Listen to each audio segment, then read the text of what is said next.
Assalamu alaikum friends, hope you all are fine. Today we will discuss Interphysics chapter number 12.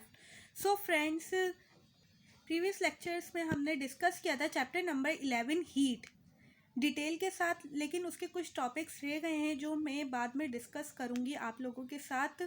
I hope कि आपको chapter number 11 बहुत अच्छे से समझ आया होगा. मैंने उसको डिटेल में और बहुत कॉन्सेप्चुअली समझाया था ताकि आपके कॉन्सेप्ट अच्छे से क्लियर हों और एप्टीट्यूड के टेस्ट में जो भी एमसीक्यूज आएँ आप वो सेकंडों में उसका आंसर दे सकें. सो फ्रेंड्स, आज हम डिस्कस करेंगे चैप्टर नंबर 12 इलेक्ट्रोस्टैटिक. इलेक्ट्रोस्टैटिक्स है क्या और इलेक्ट्रोस्टैटिक के हम कुछ और टॉपिक्स भी डिस्कस करेंगे. डिस्कस करने से पहले आप मेरे चैनल को सब्सक्राइब करें और बेल आइकन को लाजमी क्लिक करें ताकि मेरी तमाम आने वाली वीडियोस की नोटिफिकेशन आपको रिसीव हो सके. मेरी वीडियो को लाइक करें. मेरा लेक्चर कंप्लीट होने के बाद मुझे कमेंट करके बताएं कि मेरा लेक्चर आपको कैसा लगा. First of all we discuss electrostatic. So friends, what is electrostatic? Electrostatic है क्या? इंट्रोडक्शन की बात करते हैं. The branch of physics which deal with the study of charge and when it is at rest. Electrostatic जो है वो क्या है? फिज़िक्स की ब्रांच है जिसके अंदर हम स्टडी करते हैं चार्जेस की. चार्ज की स्टडी करते हैं जब चार्ज क्या हो? रेस्ट के अंदर हो. उसे हम क्या कहते हैं? इलेक्ट्रोस्टैटिक कहते हैं. सो फ्रेंड्स, अब बताएं आप इलेक्ट्रोस्टैटिक क्या है? इलेक्ट्रोस्टैटिक फिज़िक्स की वो ब्रांच है जिसके अंदर हम स्टडी करते हैं चार्जेस की जब चार्ज क्या हो? रेस्ट के अंदर हो. आई होप आपको यहाँ तक समझ आया होगा. Then we will discuss electric charge. What is electric charge? अब इलेक्ट्रिक चार्ज क्या होता है?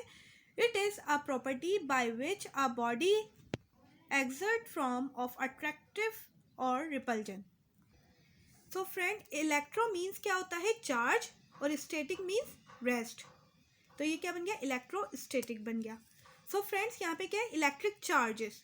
इलेक्ट्रिक चार्ज क्या है? इलेक्ट्रिक चार्ज वो प्रॉपर्टी है जिसके अंदर बॉडी क्या करती है? चार्जेस जो होते हैं वो क्या करते हैं? अट्रैक्ट करते हैं और रिपल्जन करते हैं. अट्रैक्टिव होते हैं मतलब कि एक दूसरे से अट्रैक्ट करते हैं और एक दूसरे को क्या करते हैं? रिपेल भी करते हैं. सो फ्रेंड्स, इलेक्ट्रोस्टैटिक पार्टिकल्स वो प्रॉपर्टी है जिसकी वजह से या तो चार्जेस एक दूसरे को अट्रैक्ट करते हैं या फिर रिपल्जन करते हैं. अगर अपोजिट चार्जेस होते हैं तो क्या करते हैं? अट्रैक्ट करेंगे. और अगर सिमिलर चार्जेस होंगे तो क्या करेंगे? एक दूसरे को रिपेल करेंगे. जैसे प्रोटॉन और प्रोटॉन एक दूसरे को क्या करते हैं? रिपेल करते हैं. और इलेक्ट्रॉन ये लोग आपस में क्या करते हैं? एक दूसरे को रिपेल करते हैं. सो फ्रेंड्स, क्या है? It is a property by which a body exert from of attractive or repulsion. Then there are two types of charges.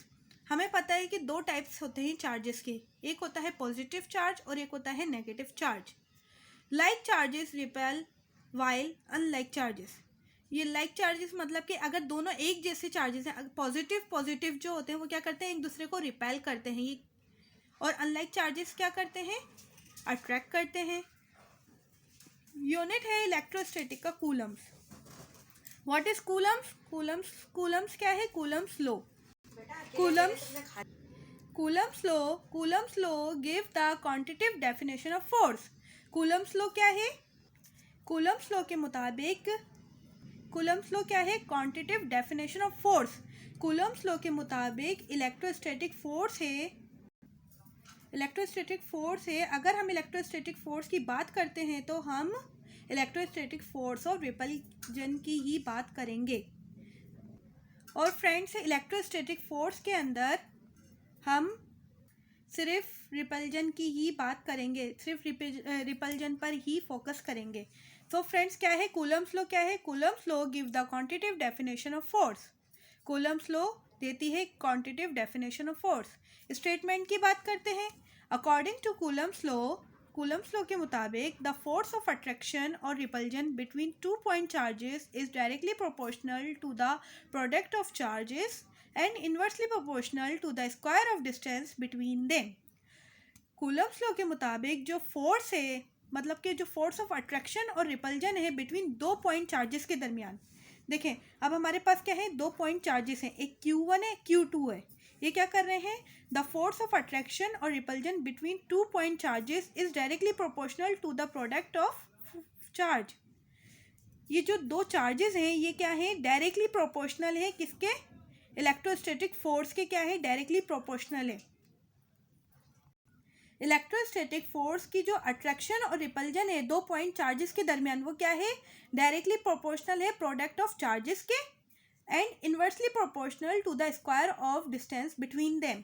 अब इन दोनों के दरमियान क्या है, देखें, अब ये जो दो फोर्सेस, दो हमारे पास क्या है, चार्जेस हैं, टू पॉइंट चार्जेस हैं, ये दोनों क्या है, डायरेक्टली प्रोपोर्शनल है किसके, इलेक्ट्रोस्टैटिक फोर्स के, बट इन्वर्सली प्रोपोर्शनल है square of distance between them. Square of distance मतलब कि जो डिस्टेंस है वो क्या है, इन्वर्सली प्रोपोर्शनल है इलेक्ट्रोस्टैटिक फोर्स के। सो फ्रेंड्स, एक्सप्लेनेशन की बात करते हैं। Consider two point Q1 and Q2 separated by a distance R from each other. हमने कंसीडर किया कि हमारे पास क्या है, दो पॉइंट्स हैं, एक Q1 है और एक Q2 है। हमने क्या किया, इसको सेपरेट किया बाय अ डिस्टेंस, डिस्टेंस से क्या, R, जो कि शो करता है, डिस्टेंस में क्या शो करते हैं, R, फ्रॉम ईच अदर, एक दूसरे से। कूलम्स लॉ के मुताबिक क्या है, force of electric force of attraction और repulsion between two point charges is directly proportional. क्या है, डायरेक्टली प्रोपोर्शनल है to the product of charges. दो प्रोडक्ट ऑफ चार्जेस के क्या है, डायरेक्टली प्रोपोर्शनल है, लेकिन इन्वर्सली प्रोपोर्शनल है square of distance between them. Distance जो है वो स्क्वायर में आएगा, सेपरेट नहीं आएगा। अब देखें, अगर हम क्या करेंगे, हम चार्जेस को बढ़ाते हैं। फॉर एग्जाम्पल, हमने क्या किया, इन दोनों चार्जेस के दरमियान क्या किया, डिस्टेंस को कम कर दिया। जब हम दोनों चार्जेस के दरमियान डिस्टेंस को कम करेंगे, जो मतलब कि जो इलेक्ट्रिक फोर्स है, इलेक्ट्रोस्टैटिक फोर्स है, वो भी क्या हो जाएगी, ज़्यादा हो जाएगी, बढ़ जाएगी, क्योंकि इन दोनों के दरमियान जो रिलेशन है वो क्या है, डायरेक्टली है। डायरेक्टली मीन्स होता है कि ये दोनों आपस में बराबर हैं। अब क्या है, अब हम क्या करते हैं, इन दोनों के दरमियान जो ये जो दो चार्जेस हैं, इन दोनों के दरमियान जो डिस्टेंस है, हम उसको क्या कर देते हैं, बढ़ा देते हैं। अब हम डिस्टेंस बढ़ा देंगे तो फोर्स ऑफ अट्रैक्शन, फोर्स क्या होगी, इलेक्ट्रोस्टैटिक फोर्स क्या होगी, वो क्या हो जाएगी, कम हो जाएगी। इसी तरह क्यों कम हो जाएगी, डिस्टेंस के दरमियान क्या है, इन्वर्सली प्रोपोर्शनल, मतलब कि इन्वर्स रिलेशन है। अगर हम इसको हमने दो गुना और बढ़ा दिया तो ये क्या हो जाएगा, आर स्क्वायर क्या हो जाएगा, आर फोर्थ में हो जाएगा। इसी तरह अगर हम चार्जेस बढ़ाएंगे, मतलब कि जो चार्जेस के दरमियान जो अट्रैक्शन और रिपल्जन है इनको बढ़ाएंगे तो क्या होगा, फोर्स ऑफ अट्रैक्शन और रिपल्जन भी बढ़ेगा। और अगर हम डिस्टेंस को बढ़ाएंगे या कम करेंगे, अगर हम डिस्टेंस को बढ़ाएंगे तो फोर्स क्या होगी, कम हो जाएगी। और अगर हम डिस्टेंस को कम करेंगे तो फोर्स क्या हो जाएगी, हमारे पास कम हो जाएगी। अगर हमने फोर्स को कम किया तो इसका मतलब डिस्टेंस क्या हो गया, अब हमने डिस्टेंस क्या किया, कम किया, तो फोर्स क्या हो गई, बढ़ गई। अब हमें पता चल गया। अब आई होप कि आपको स्टेटमेंट समझ आ गई होगी कि द फोर्स ऑफ अट्रैक्शन और repulsion between two point charges is directly proportional to the product of charges. मतलब कि जो प्रोडक्ट ऑफ चार्जेस है वो क्या है, डायरेक्टली प्रोपोर्शनल है किसके, इलेक्ट्रोस्टैटिक फोर्स के, और इन्वर्सली प्रोपोर्शनल है square of distance between them. और square of distance between them मतलब कि स्क्वायर और डिस्टेंस के क्या है, इन्वर्सली प्रोपोर्शनल है force of attraction, electrostatic force. I hope आपको यहाँ तक समझ आया होगा। डेरिवेशन की तरफ चलते हैं। अब हमें पता चल गया जो फोर्स ऑफ अट्रैक्शन है वो डायरेक्टली प्रोपोर्शनल है प्रोडक्ट ऑफ चार्जेस के, और इन्वर्सली प्रोपोर्शनल है square of distance between them के। अब हमें पता है जब हम चार्जेस की बढ़ाएंगे तो क्या होगा, फोर्स भी बढ़ेगी। अगर हम डिस्टेंस को बढ़ाएंगे तो फोर्स क्या होगी, कम होगी।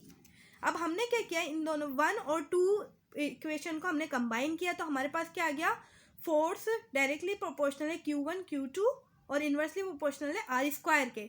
अब हम क्या करेंगे, प्रोपोर्शनलिटी का साइन हटाएंगे तो कूलम्स कांस्टेंट आ जाएगा। कूलम कांस्टेंट क्या है, K। हमने K लिखा है, Q1 Q2 upon are square आ गया, where K is the constant. K क्या है, कांस्टेंट है, जिसको हम क्या कहते हैं, जो क्या कहलाता है, कूलम कांस्टेंट कहलाता है। आई होप आपको यहाँ तक समझ आई होगी। कूलम कांस्टेंट की जो वैल्यू होती है वो क्या होती है, 9 एक्सपोनेंट 10⁻⁹ न्यूटन मीटर स्क्वायर पर कूलम स्क्वायर होती है। और इसकी एक और वैल्यू होती है के, जो बराबर होता है, मतलब कि कूलम कांस्टेंट बराबर होता है 1/4 पाई एप्सिलॉन नॉट के। एप्सिलॉन नॉट क्या है? एप्सिलॉन नॉट हमारे पास होती है परमिटिविटी ऑफ फोर्स, स्पेस और एयर, मतलब कि परमिटिविटी ऑफ फोर्स, स्पेस और एयर। और एप्सिलॉन नॉट की जो वैल्यू होती है वो क्या होती है? 8.85 10⁻⁻12 कूलम स्क्वायर पर न्यूटन मीटर स्क्वायर। ये क्या होती है? एप्सिलॉन नॉट की वैल्यू होती है कांस्टेंट। सो फ्रेंड्स, अब क्या है, हमने यहाँ तक क्या किया, यहाँ पर कोई मीडियम नहीं आया। जहाँ हमने क्या किया था, हमने जो स्टेटमेंट पढ़ी थी उसमें क्या था, जो फोर्स ऑफ अट्रैक्शन, हमने क्या किया, सिंपली इसको ड्राइव किया तो हमारे पास क्या आ गया, इलेक्ट्रोस्टैटिक फोर्स बराबर आ गई Coulomb's constant Q1 Q2 upon R square के। अब हमने क्या करना है, अब हमने क्या किया, इन दोनों हम चार्जेस के दरमियान क्या कर देते हैं, कोई मीडियम रख देते हैं। अब हमें पता है कि चार्जेस के दरमियान क्या होता है, एयर या फ्री स्पेस का मीडियम मौजूद होता है। सो फ्रेंड्स, एप्सिलॉन नॉट जो होता है, अगर दो चार्जेस के दरमियान एयर या फ्री स्पेस है तो एप्सिलॉन नॉट की वैल्यू क्या होगी हमारे पास? 8.85 10⁻⁻12 कूलम स्क्वायर पर न्यूटन मीटर स्क्वायर होगी। ये बात याद रखिएगा कि एयर और फ्री स्पेस की जो वैल्यू होती है वो सबसे कम होती है। अगर हमने क्या किया, ये जो दो फोर्सेस हैं हमारे पास क्या है, ये दो फोर्सेस हैं। अगर इनके दरमियान में कोई बुक वगैरह रख देती हूँ तो उसकी जो वैल्यू होगी वो ज़्यादा होगी। क्यों? क्योंकि जो उसका जो मीडियम है वो क्या है, ज़्यादा है, तो इस वजह से उसकी जो वैल्यू होगी वो भी क्या होगी, ज़्यादा होगी। लेकिन एयर और फ्री स्पेस की जो वैल्यू होती है वो क्या होती है, सबसे कम होती है। क्या होती है? 8.85 10⁻⁻12 कूलम स्क्वायर पर न्यूटन मीटर स्क्वायर होती है। अब हमने क्या किया, मीडियम जब हम रख देते हैं तो क्या होता है, electrostatic force decrease when there is in insulator other than air between the charges. So friends, अगर हम दो चार्जेस के दरमियान कोई मीडियम रख देंगे तो उनकी जो फोर्स की जो अट्रैक्शन होगी वो क्या हो जाएगी, कम हो जाएगी। इसी तरह हमें पता है कि इलेक्ट्रोस्टैटिक फोर्स जो है वो प्रोडक्ट ऑफ चार्जेस के क्या है, डायरेक्टली प्रोपोर्शनल है। इलेक्ट्रोस्टैटिक फोर्स जो होगी वो कम हो जाएगी when there is insulator other than air between the charges. जब हम क्या करते हैं, कोई इंसुलेटर रख देते हैं, फॉर एग्जाम्पल इंसुलेटर बुक रख देते हैं, फ्री स्पेस रख देते हैं, तो क्या हो जाती है, इलेक्ट्रोस्टैटिक फोर्स की जो वैल्यू हो जाती है वो कम हो जाती है। इलेक्ट्रोस्टैटिक फोर्स जो होती है वो डिक्रीज हो जाती है। Then air between the charges, तो चार्जेस के दरमियान क्या होता है, कमी आ जाती है। सो फ्रेंड्स, अब क्या हुआ, अब हमने क्या किया, इंसुलेटर लग दिया। इलेक्ट्रोस्टैटिक फोर्स के दरमियान क्या है, इंसुलेटर है। तो अब क्या होगी, इलेक्ट्रोस्टैटिक की जो वैल्यू होगी वो क्या होगी, एफ पर इलेक्ट्रोस्टैटिक बराबर होगा 1/4 pi epsilon not Q1 Q2 upon R square. So friends, I hope आपको इलेक्ट्रोस्टैटिक की डेफिनेशन समझ आई होगी और इलेक्ट्रिक चार्ज समझ आया होगा, कूलम्स लॉ स्टेटमेंट और विद डिटेल के साथ मैंने इसकी डेरिवेशन भी समझा दिए। आई होप कि आपको मेरा ये लेक्चर समझ आया होगा, पसंद आया होगा। सो फ्रेंड्स, अगर आपको मेरा ये लेक्चर समझ आया है, पसंद आया, तो आप मेरी वीडियो को लाइक करें, मेरे चैनल को सब्सक्राइब करें और बेल आइकन को लाजमी क्लिक करें ताकि मेरी आने वाली तमाम वीडियोस की नोटिफिकेशन आपको रिसीव हो सके। मिलते हैं नेक्स्ट वीडियो में, जब तक आप अपना ख्याल रखिएगा। अल्लाह हाफिज़।